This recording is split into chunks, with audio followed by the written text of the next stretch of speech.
Hey beautiful people, welcome back to Elmo's Kitchen. You know that moment when you bite into something and your eyes just light up? That oh my goodness, this is incredible moment that makes you pause mid-chew? Well, that's exactly what happened to me when I perfected my homemade Big Mac recipe, and today I'm sharing every single secret with you. I'll be honest with you, I used to think making a burger at home that could rival the Golden Arches was impossible. But after months of experimenting, testing, and yeah, quite a few kitchen disasters, I created something that had my family literally fighting over the last bite. This isn't just any burger, this is the Big Mac of your dreams, made with love in your own kitchen. Let's start with what makes a Big Mac truly special, that iconic sauce. I spent weeks trying to crack this code, and I'm telling you, the magic is all in the balance. The sauce isn't just Thousand Island dressing, despite what many people think. It's a carefully crafted combination that creates that tangy, creamy, slightly sweet flavor that makes your taste buds dance. My version combines mayonnaise as the creamy base sweet pickle relish for that essential tang, yellow mustard for depth, white wine vinegar for brightness, onion powder for savory notes, and just a touch of paprika for color and warmth. The key is letting this sauce sit in your refrigerator for at least 2 hours before using it. This resting time allows all those flavors to meld together into something truly spectacular. Here's my pro tip that, honestly, took me forever to figure out. The consistency matters just as much as the flavor. You want it thick enough to stay put on your burger, but smooth enough to spread easily. If your sauce seems too thick, just add a tiny bit of pickle juice. Too thin? Well, a little more mayo will fix that right up. Now let's talk about those buns because, yeah, store-bought just won't cut it when you're going for Big Mac perfection. The classic Big Mac has 3 layers, a bottom bun, a middle club layer, and a top bun. Making these at home might seem intimidating, but trust me, once you smell these beauties baking in your oven, you'll never want to go back to store-bought. The secret to authentic Big Mac buns is achieving that perfect, soft, slightly sweet texture with just the right amount of chew. I use a combination of bread flour and all-purpose flour to get that ideal texture. Bread flour gives us the structure we need, while all-purpose flour keeps them tender. A touch of sugar feeds the yeast and creates that subtle sweetness, while milk powder adds richness and helps with browning. The middle bun layer is crucial and, honestly, often overlooked in homemade versions. This isn't just a regular bun cut in half. It needs to be sturdy enough to hold everything together while still being tender enough to bite through easily. I roll my middle pieces slightly thicker than the tops and bottoms, and I brush them with a mixture of melted butter and a tiny bit of garlic powder before baking. Don't forget the sesame seeds. I toast mine lightly in a dry pan before sprinkling them on top. This extra step really intensifies their nutty flavor and ensures they stay put during baking. Apply your egg wash, sprinkle those toasted sesame seeds generously, and just watch as your kitchen transforms into something that smells better than any fast food restaurant. Here's where many home cooks go wrong. They overthink the patty. The beauty of a Big Mac patty isn't in fancy seasonings or complicated techniques. It's in simplicity and execution. We're talking about thin, well-seasoned beef patties that develop a beautiful crust while staying juicy inside.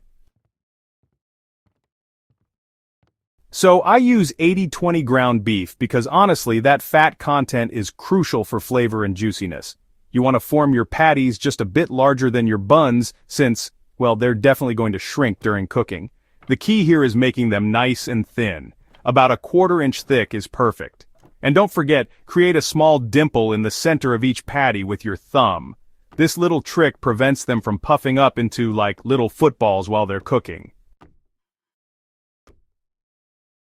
Alright, season generously with salt and pepper just before cooking, not earlier. Salt actually draws out moisture, and we really want to keep all that juiciness locked inside until the very moment those patties hit the hot pan.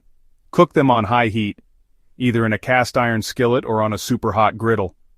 You want to hear that sizzle right when the meat hits the surface. That's how you know you're doing it right. The timing is, crucial here. Cook for 2 to 3 minutes on the first side until you see a beautiful brown crust forming, then flip and cook for another minute or 2. And hey, don't press down on your patties with a spatula, that just squeezes out all those delicious juices we've worked so hard to preserve. Now comes the fun part: assembly. This isn't just about stacking ingredients, it's about creating the perfect bite every single time. The order matters more than you might think, and after countless experiments I've discovered the optimal layering technique. Start with your bottom bun, spread a generous layer of that magnificent sauce we made earlier, then add your lettuce. I prefer iceberg lettuce cut into thin shreds rather than whole leaves because it distributes more evenly and provides that perfect crunch in every bite. Next comes your first patty, followed by a slice of American cheese. Here's where it gets interesting: the middle bun layer. Spread sauce on both sides of this crucial component. On the bottom side add more lettuce, then your second patty, another slice of cheese, and finally, those thinly sliced onions and pickles that provide the sharp, tangy contrast to all that rich, creamy goodness. The onions should be diced small and uniform, about the size of rice grains. This, ensures they distribute evenly and don't overpower any single bite. For the pickles, thin slices work better than chunks. You want that pickle flavor in every bite without creating a pickle explosion in your mouth. Here's something that, honestly, completely transformed my homemade Big Mac experience: serving temperature. Everything needs to come together while the patties are still hot, the cheese is perfectly melted, and the buns are warm, but not toasted to the point of being crunchy. I warm my buns in a low oven while I'm cooking the patties. Just a few minutes at 200 degrees Fahrenheit is perfect. You want them warm and soft, not toasted. The contrast between the warm buns and cool lettuce, the hot patties and cool sauce, creates this incredible temperature symphony that, honestly, makes each bite more interesting than the last. So, to make sure your cheese gets properly melted, just cover your patties with a lid during the last minute of cooking. This basically creates a mini steam oven effect that melts the cheese perfectly without overcooking the meat. Want to take this to the next level? Let's talk about some subtle improvements that keep that authentic Big Mac vibe, but, really elevate it to restaurant quality.